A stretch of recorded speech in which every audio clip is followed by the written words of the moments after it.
Hello दोस्तों, बहुत बहुत स्वागत है आपका अपने channel GK GS for all exam में। आज हम पढ़ने वाले हैं कक्षा 12 है उसकी पॉलिटिक्स साइंस के चैप्टर 2 के बारे में। उसका नाम क्या है? दो ध्रुवीयता का अंत। इसके बारे में अध्ययन करेंगे, यानी कि द एंड ऑफ बायोपोलैरिटी के बारे में अध्ययन करेंगे। पिछले वीडियो में हमने क्या देखा? पिछले वीडियो में हमने देखा कि हमारे सामने दो महाशक्तियाँ उभर कर आती है, जिसके बारे में हमने अध्ययन किया था। और वो दोनों शक्तियाँ कौन थी? USA और USSR, जिसके बारे में हमने अध्ययन किया। अब इस चैप्टर में हम पढ़ेंगे इन दोनों महाशक्तियों के बाद USSR का हो जाता है विघटन, यानी कि ये ख़त्म हो जाता है। उसके बाद कैसी स्थिति होती है उसके बारे में अध्ययन करेंगे। तो इसमें हम पढ़ेंगे USSR की विशेषता के बारे में। USSR है वो किस प्रकार से बना था, क्यों बना, और उसका विघटन क्यों हो गया, और उसके बाद सोवियत संघ की कमियां क्या थी, यानी कमियां या फिर कारण ये क्या थे, इसके बारे में अध्ययन करेंगे। ठीक है, तो आपने अगर चैनल को सब्सक्राइब नहीं किया है तो प्लीज़ लाइक एंड सब्सक्राइब कर दें ताकि समय पर आपको नोटिफिकेशन मिल सके। तो हमने देखा पिछले वीडियो में कि USA सोवियत संघ, USA यानी कि अमेरिका, और USSR कौन सा है? सोवियत संघ। ये दो महाशक्ति हमारे सामने उभर कर आती है। और इन दोनों महाशक्तियों के बाद किसका विघटन हो जाता है? इसके बाद किसका विघटन हो जाता है? USSR का, यानी सोवियत संघ का विघटन हो जाता है। तो इसके बारे में अध्ययन करेंगे। तो बात है 1991 की। कब की? 1991 की दिसंबर की बात है। इस समय एक बोरिस नाम के व्यक्ति होते हैं, उनका क्या नाम होता है? बोरिस है। बोरिस के नेतृत्व में क्या किया जाता है? सोवियत संघ है उसके 3 गणराज्य, सोवियत संघ के कितने गणराज्य? 3 गणराज्य होते हैं। और इन 3 गणराज्यों का क्या कर दिया जाता है? मिलाकर सोवियत संघ को है इनको समाप्त करने की घोषणा की जाती है। किसके नेतृत्व में? बोरिस के नेतृत्व में। और किन गणराज्यों को? तो 3 गणराज्य होते हैं सोवियत संघ के। कौन कौन से? रूस तो सबसे बड़ी महाशक्ति थी, और उसके बाद यूक्रेन, और 3 नंबर पर कौन आता है? बेलारूस। इन 3 गणराज्य हैं, इनको मिलाकर क्या कर दिया जाता है? सोवियत संघ को क्या कर दिया जाता है? समाप्त कर दिया जाता है। अगर समाप्ति का तो हमें पता चल गया कि इस प्रकार से ये समाप्त हो जाता है, यानी इसका विघटन हो जाता है। लेकिन सोवियत संघ बना कैसे, यही तो हमें पता होना चाहिए। तो जो सोवियत संघ है वो अस्तित्व में कब आया? तो ये आता है 1922 से लेकर 1991 तक हमारे अस्तित्व में रहता है, उसके बाद समाप्त हो जाता है। तो सबसे पहले देखें तो आया कब था? सबसे पहले आता है ये, यानी ये बना क्यों था? तो रूसी क्रांति होती है, रूस में एक क्रांति होती है जिसे किस नाम से जाना गया? जिसे रूसी क्रांति या फिर बोल्शेविक क्रांति के नाम से जाना गया बोल्शेविक या फिर रूसी क्रांति के नाम से जाना गया। और ये कब आई? 1917 में। इसके कारण सोवियत संघ का क्या हुआ? सोवियत संघ का क्या हुआ? निर्माण हुआ। ये जो रूसी क्रांति है, बोल्शेविक क्रांति है, ये है वो क्यों, किस प्रकार से आई? तो वहाँ पर कैसी थी व्यवस्था? वहाँ पर थी पूंजीवादी व्यवस्था, वहाँ पर पूंजीवादी व्यवस्था थी। वहाँ पर किस प्रकार की व्यवस्था थी? तो वहाँ पर उस समय कैसी व्यवस्था थी देखें तो वहाँ पर थी पूंजीवादी व्यवस्था। पूंजीवादी व्यवस्था का मतलब यानी कि कुलीन जो वर्ग है वो वहाँ पर सबसे ज़्यादा क्या करते थे? अपनी मनमानी करते थे। यानी पूंजीवादी व्यवस्था में क्या होता था कि जब उद्योग कारखाने हैं वहाँ पर जो मजदूर काम करते थे, कौन? मजदूर। जो मजदूर काम करते थे वहाँ पर उनसे है वो उनको बेसिक सुविधाएं नहीं दी जाती थी। जो बेसिक सुविधा होती है मजदूर के लिए वो नहीं दी जाती थी। और 12-12 घंटे तक उनसे काम करवाया जाता था। 12-12 घंटे काम करवाने के बाद भी कोई सुविधा नहीं मिलती थी, उस समय पे पैसे नहीं मिलते थे। और जब पैसे, जो भी पैसे आते थे वो कहाँ पर चले जाते थे? कुलीन वर्ग के पास। किसके पास? जो कुलीन वर्ग थे ना, पैसे वाले, उनके पास चले जाते थे। इसलिए उन्होंने क्या किया? मिलकर क्या किया? रूसी क्रांति लेकर आए, यानी रूस में लेकर आए तो इसे रूसी क्रांति के नाम से जाना गया। और रूस में इस क्रांति को लेकर आए तो केवल इसमें मजदूर शामिल नहीं थे, बल्कि मजदूरों के साथ साथ उसमें और वर्ग जैसे कृषक वर्ग है, मध्यम वर्ग है, ये भी इसमें शामिल हो जाते हैं। तो ये जो क्रांति है आती है इसके बाद है। इसके बाद सोवियत संघ का क्या होता है? सोवियत संघ हमारे अस्तित्व में आता है। और ऐसा नहीं है कि 1917 में रूसी क्रांति आती है तो 1917 के बाद ही 1917 में सोवियत संघ है वो आ जाता है, ऐसा नहीं है। ये जो सोवियत संघ है वो हमारे अस्तित्व में आता है 1922 में, और 1922 से 91 तक ये रहता है, उसके बाद इसका विघटन हो जाता है। ठीक है, तो सोवियत संघ है वो कैसे बना, तो सोवियत संघ इस प्रकार से पूंजीवादी व्यवस्था के विरुद्ध हुआ था। उसके बाद क्या किया इन्होंने, क्या किया सोवियत संघ को बनाने के लिए, उन्होंने 15 गणराज्यों को मिलाकर एक व्यवस्था की, 15 गणराज्यों को मिलाया और उन्होंने सोवियत संघ की क्या कर दी, स्थापना। 15 गणराज्यों को मिलाया, उसमें साथ कौन थे, पहला तो रूस जो सबसे बड़ी महाशक्ति थी उस समय वहाँ की सोवियत संघ में, रूस और प्लस 14 गणराज्य यानी कि 14 देश है, इनको मिलाकर क्या बनाया गया, सोवियत संघ यानी कि USSR है वो बनाया गया। ठीक है, और इस चैप्टर में आगे हम क्या पढ़ेंगे, इसमें पढ़ेंगे USSR की विशेषता के बारे में पढ़ेंगे। USSR है उसकी किस प्रकार की विशेषता है, वहाँ पर क्या व्यवस्था थी। जैसे पहले देखें तो अर्थव्यवस्था में सेकंड में आता है, अर्थव्यवस्था में आता है। उसके बाद उन्नत संचार प्रणाली, और क्या थी इसकी विशेषता, संचार जो प्रणाली थी, संचार प्रणाली वो भी इसकी अच्छी थी। उसके बाद विशाल ऊर्जा के संसाधन थे, ऊर्जा के संसाधन वहाँ पे क्या थे, ऊर्जा संसाधनों में सक्षम था। और है वो राज्य है वो इसका क्या था, राज्य का यहाँ पर स्वामित्व था। और देखिए विशेषता तो आवागमन की सुविधा, तो आवागमन की सुविधा यहाँ पे विशेष थी। आवागमन की सुविधा की दृष्टि से देखें और स्वास्थ्य की दृष्टि से देखें तो इसमें भी वह क्या था, सक्षम था। तो ये इसकी विशेषता थी, उसके बारे में हम इसमें अध्ययन करेंगे। उसके बाद USSR है उसके कारण क्या थे, कारण या फिर हम इसे क्या कह सकते हैं, कारण या फिर इस कमियां भी कह सकते हैं। तो इसमें क्या क्या कमियां थी, क्या क्या कारण थे। तो पहला आता है संसाधनों का दुरुपयोग, जो संसाधन है वहाँ पर उनका क्या हो गया, दुरुपयोग, संसाधनों का दुरुपयोग। 2 नंबर वहाँ पर पार्टी, केवल एक ही पार्टी थी, कौन सी, कम्युनिस्ट पार्टी। और कम्युनिस्ट पार्टी है उसके द्वारा वहाँ पर पूरा जो शासन चल रहा था उसके बारे में वो सबसे बड़ी कमी थी। और उसके बाद 3 नंबर पर देखें तो राजनीतिक आर्थिक संसाधनों में जो संस्थान थे उनमें कमजोरी थी। संस्थान थे वहाँ पर कौन कौन से संस्थान, राजनीतिक और आर्थिक संस्थान थे, उसमें क्या थी, कमजोरी थी। और 4 नंबर विशेषता क्या आ जाती, कम्युनिस्ट पार्टी थी, उसके नेता थे, उनको है वो विशेष अधिकार थे। कौन से अधिकार थे, विशेष यानी अलग अधिकार दिए हुए थे उनको, और वो सबसे बड़ी कमी थी। तो इसके बारे में हम अध्ययन करेंगे। ठीक है, तो चलो स्टार्ट करते हैं चैप्टर को। यानी कि चैप्टर का क्या नाम है, दो ध्रुवीयता का अंत। तो यहाँ पर देखें तो उस समय की स्थिति है वो जैसे पिक्चर में दिखाया गया। यहाँ पे देखो ये क्या है, बर्लिन की दीवार। तो वहाँ पर बर्लिन की दीवार जो पूंजीवादी व्यवस्था थी और एक तरफ पूंजीवादी व्यवस्था थी और दूसरी तरफ साम्यवादी दुनिया, उनके बीच बर्लिन की दीवार के रूप में दर्शाया गया। यानी इनके विभाजन के प्रतीक के रूप में क्या माना गया, बर्लिन की दीवार।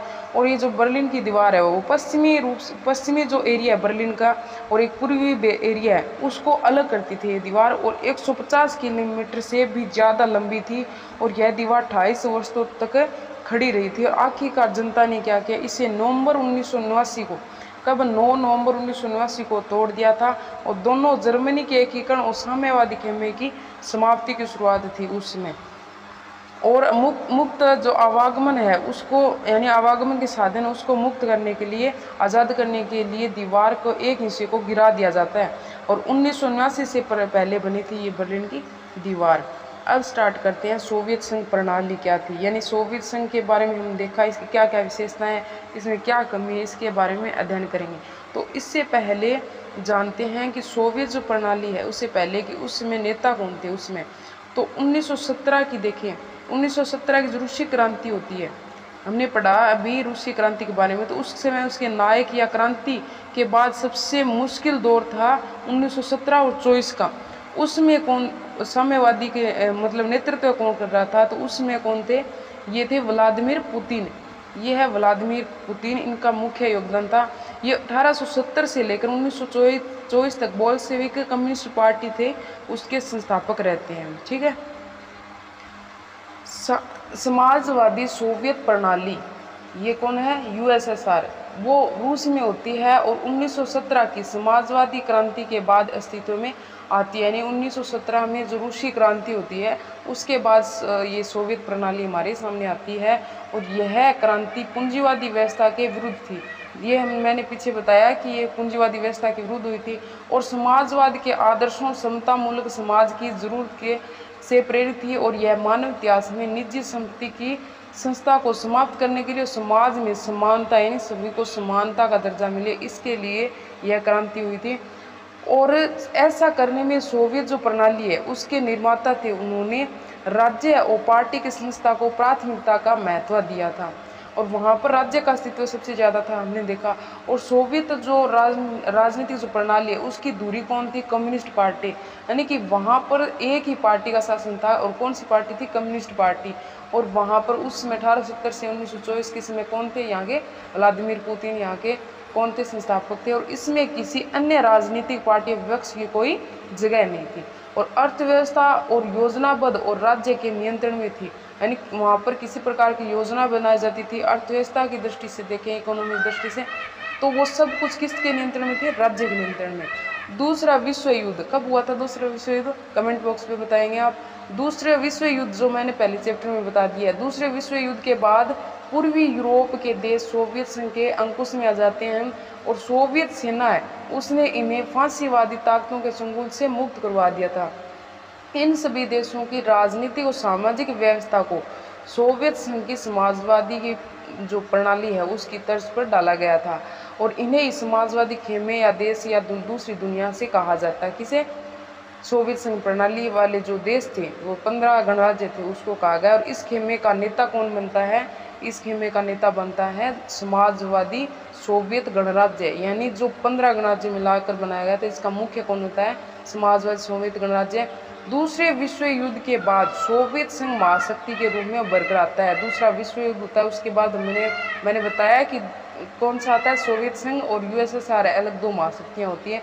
और अमेरिका को छोड़ सोवियत संघ की अर्थव्यवस्था शेष विश्व की तुलना में कहीं ज़्यादा विकसित थी, यानी इकोनॉमी की दृष्टि से देखें तो सोवियत संघ है वो सबसे ऊपर था, लेकिन केवल अमेरिका को छोड़कर। यानी फर्स्ट पे कौन आता है? यूएसए आता है और सेकंड पर यूएसएसआर आ जाता है। यूएसएसआर सेकंड पर आ जाता है, यूएसएसआर। और बाकी जो देश थे वो इससे नीचे थे। किसमें? अर्थव्यवस्था की दृष्टि से। सोवियत संघ की संचार प्रणाली कैसी थी? उन्नत थी, ये इसकी विशेषता है। और उसके पास विशाल ऊर्जा के संसाधन थे, यानी ऊर्जा के संसाधन में विशेष था। और जिसमें देखें ऊर्जा के संसाधनों में तो खनिज तेल, लोहा, इस्पात, मशीनरी उत्पादन में शामिल आते हैं। और सोवियत संघ दूर दराज के इलाके भी आवागमन की सुविधा थी, यानी यातायात की सुविधा भी यहाँ पर यातायात की सुविधा में भी ये देश श्रेष्ठ था। विशाल प्रणाली के कारण आपस में ये जुड़े हुए थे। और सोवियत संघ है सोवियत संघ का घरेलू उपभोक्ता उद्योग है वो भी क्या था? उन्नत था। और पिन से लेकर कार तक सभी चीज़ों का उत्पादन होता था, यानी कि सोवियत संघ है वो अपनी अर्थव्यवस्था की दृष्टि से उत्तम था, मैंने बताया। और इसमें पिन से लेकर कार तक, यानी छोटी से छोटी वस्तु से लेकर बड़ी से बड़ी वस्तु तक यहाँ पर बनाई जाती थी।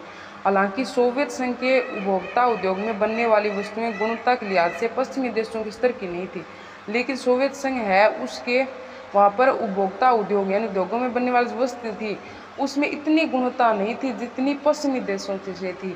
ये किसका हिस्सा है? सोवियत संघ ये पूर्वी खेमे का हिस्सा है, पूर्वी खेमे का, लेकिन इतना श्रेष्ठ नहीं था जितना पश्चिमी क्षेत्र में होता था। और सोवियत संघ की सरकार ने अपने सभी नागरिकों के लिए एक न्यूनतम जीवन स्तर सुनिश्चित कर दिया था, लेकिन इतना उन्होंने क्या कर दिया? सभी नागरिकों के लिए न्यूनतम जीवन स्तर कर दिया। और सरकार बुनियादी जो ज़रूरतों की चीज़ें हैं, मसलन ज़रूरतों की चीज़ें कौन सी होती है? जैसे स्वास्थ्य की सुविधा होती है, शिक्षा की दृष्टि से देखें, और बच्चों की देखभाल किस प्रकार से होती है, और लोक कल्याण की अन्य जो चीज़ें हैं वो रियायती दर पर मुहैया करवाई जाती थी।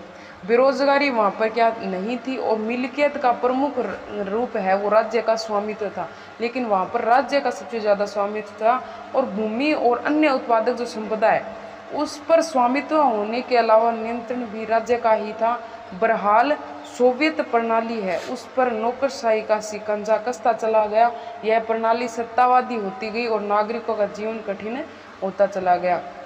जो व्यवस्था है वो नौकरशाही होती चली जाती है और उसके बाद वहाँ पर जो जनता है उसका जीवन कैसा हो गया? कठिन होता गया। लोकतंत्र और व्यक्ति की आज़ादी नहीं होने के कारण लोग अपनी असहमति अक्सर चुटकुलों में और कार्टूनों में करने लगे। यानी कि पहले तो व्यवस्था धीरे धीरे सही थी, लेकिन उसके बाद जो व्यवस्था थी वो नौकरशाही का रूप ले लेती है। और उसके बाद क्या होता है, वहाँ पर लोग अपने लोकतंत्र के लिए, यानी जनता अपने शासन को रखने के लिए, यानी हमारा शासन उसके लिए, और व्यक्ति के लिए यानी अपने विचारों को प्रकट करने के लिए क्या करने लगे, जैसे चुटकुले हैं, चुटकुलों के द्वारा, कार्टून के द्वारा, अखबारों में, इनमें क्या होने लगे, अपने विचार है वो प्रकट करने लगे। और सोवियत संघ है उसकी अधिकांश संस्थाओं में सुधार की जरूरत थी। कब? उस समय जब नौकरशाही व्यवस्था थी। और सोवियत संघ में एक दल और पार्टी भी कौन सी थी, एक ही पार्टी थी, उसका शासन चलता था। और इसी दल का सभी संस्थाओं पर गहरा अंकुश हो जाता है। और यह दल जनता के प्रति जवाबदेह नहीं था। जैसे हम लोकतांत्रिक शासन व्यवस्था में देखते हैं तो कैसा होता है कि कोई भी नेता किसी प्रकार के कार्य करता है तो उसे जनता को जवाब देना होता है, यानी जवाबदेही कार्य करना पड़ता है जनता के प्रति उसे। लेकिन वहाँ पर जो ये पार्टी थी, इस दल का जनता के प्रति कोई जवाब नहीं था, यानी किसी प्रकार की वह नीति लागू कर सकता है। और जनता ने अपनी सेंस करती बाकी जो मामले थे उनकी साथ संभाल अपने आप करने के लिए क्या किया, 15 गणराज्यों को आपस में मिलाकर सोवियत संघ बना दिया। इसके लिए उन्होंने क्या किया, 15 गणराज्यों को मिलाया, एक रूस और प्लस में 14 देश उसको शामिल किया, और क्या किया, सोवियत गणराज्य को बना दिया। लेकिन पार्टी ने जनता की इस इच्छा को पहचानने से इनकार कर दिया, यानी वहाँ पर जो पार्टी थी, कौन सी, कम्युनिस्ट पार्टी, उन्होंने इनके जो ये विचार था इसको पहचानने से इनकार कर दिया। हालांकि सोवियत संघ के नक्शे में देखें तो रूस है वो संघ के 15 गणराज्यों में से एक था, लेकिन वास्तव में रूस का हर मामले में प्रभुत्व था। यानी इसमें सोवियत संघ में कितने देश शामिल थे, 15 देश शामिल थे, जिसमें रूस है वो है इसमें एक सदस्य के रूप में था। लेकिन यह इसका अपना अपना अलग प्रभुत्व था, यानी कि सबसे जो शक्ति ताकतवर था यही था। यानी ताकत में देखें, ताकतवर में, प्रभुत्व में, सब चीज़ों में संपन्न देश था, यानी सबसे बड़ा। और क्षेत्रफल में देखें तो क्षेत्रफल एरिया में भी फर्स्ट आता है रूस इन देशों में, ठीक है। और 15 देशों के द्वारा शामिल किया गया था। अन्य क्षेत्रों की जनता अक्सर अपेक्षित और दमित महसूस करती थी, यानी रूस है वो अपना प्रभुत्व रखता था इन देशों में, और अन्य जो देश थे यानी अन्य जो इसमें शामिल थे वो दमित महसूस करते थे अपने आप को। इसमें जैसे अफगानिस्तान आ जाता है, कजाकिस्तान आ जाता है, उज़्बेकिस्तान है, और बेलारूस आ जाता है, ये देश इसमें शामिल होते हैं। टोटल 15 देश होते हैं। हथियारों की होड़ में सोवियत संघ ने समय समय पर अमेरिका को बराबरी की टक्कर दी, लेकिन उसे उसकी भारी कीमत भी चुकानी पड़ती है। जब यूएसए और यूएसएसआर और यूएसए के मध्य टकराव होता है तो उसमें यूएसएसआर है वो यूएसएसए की प्रत्येक लड़ाई में क्या करता है, बराबर की टक्कर देता है, लेकिन उसके साथ उसे भारी कीमत भी चुकानी पड़ती है, यानी कि भारी हानि भी होती है। सोवियत संघ प्रौद्योगिकी और बुनियादी ढांचे मसलन परिवहन ऊर्जा की दृष्टि से देखें तो पश्चिमी देशों की तुलना में पीछे रह जाता है, यानी वह अपने क्षेत्र में कामयाब था लेकिन पश्चिमी जो देश थे उससे कहीं नीचे रह जाता है। लेकिन सबसे बड़ी बात तो यह थी कि सोवियत संघ अपने नागरिकों की राजनीतिक और आर्थिक आकांक्षाओं को पूरा नहीं कर पाया, यानी कि वह अपने क्षेत्र में सक्षम था लेकिन उसने वहाँ की जो जनता है उसको संतुष्ट नहीं किया, वहाँ पर राजनीतिक रूप से और आर्थिक जो उनकी इच्छाएं थी इसकी जनता की उसको पूरा नहीं कर पाया था। और इसलिए सोवियत संघ ने क्या किया, 1979 में उसने अफगानिस्तान उसमें सेव कर दिया, और इससे सोवियत संघ की व्यवस्था है और कमज़ोर होती चली गई। हालांकि देखें तो सोवियत संघ में लोगों का पारिश्रमिक है वो लगातार बढ़ता गया, यानी वहाँ पर परिश्रम बहुत ज़्यादा करते थे, मेहनत बहुत ज़्यादा लोग करते थे, लेकिन उत्पादन की दृष्टि से और प्रौद्योगिकी के मामले में देखें तो पश्चिमी देशों से बहुत पीछे रह जाते हैं, और इससे हर तरह की उपभोक्ता वस्तु की कमी हो जाती है। यानी हम यूज़ में लेते हैं उपभोक्ता की दृष्टि से वो वस्तुओं क्या हो जाती है, कमी हो जाती है। और खाद्यान्न का आयात साल दर साल बढ़ता चला गया, जो वस्तुएं हैं खरीदने में क्या हो गया, हम सबसे ज़्यादा वस्तु वहाँ पर खरीदने लग जाते हैं। 1970 के दशक के अंतिम वर्षों में देखें तो वह व्यवस्था क्या हो जाती है, लड़खड़ा जाती है, अंतिम रूप से देखते हैं तो ये ठहर जाती है। आगे वाले वीडियो में क्या पढ़ेंगे, हम पढ़ेंगे गोर्बाचेव और सोवियत संघ का विघटन किस प्रकार से होता है, ये विशेषता देखेंगे। और एक तरफ यहाँ पर जोसेफ स्टालिन, उसके बाद आते हैं किसके बाद, लेनिन के बाद। ये होती हैं कौन है, ये लेनिन के उत्तराधिकारी होते हैं जो 1879 से 1953 के बीच शासन करते हैं, लेनिन के उत्तराधिकारी होते हैं। और सोवियत संघ है उसको मजबूत बनाने के दौर में ये यहाँ पर होते हैं। 1924 से 53 में उन्होंने नेतृत्व किया था किसका, सोवियत संघ का। और औद्योगिकरण है उसको तेजी से बढ़ाया था और खेती का बलपूर्वक सामूहिकरण किया था। दूसरा जो विश्व युद्ध हुआ था उसमें जीत का श्रेय किसे जाता है, जोसेफ स्टालिन को जाता है। और इनके जो भयानक आतंक और पार्टी के अंदर अपने विरोधी है उनको कुचलने के लिए और तानाशाही जरूर भी है उसके लिए जिम्मेदार भी ठहराए गए।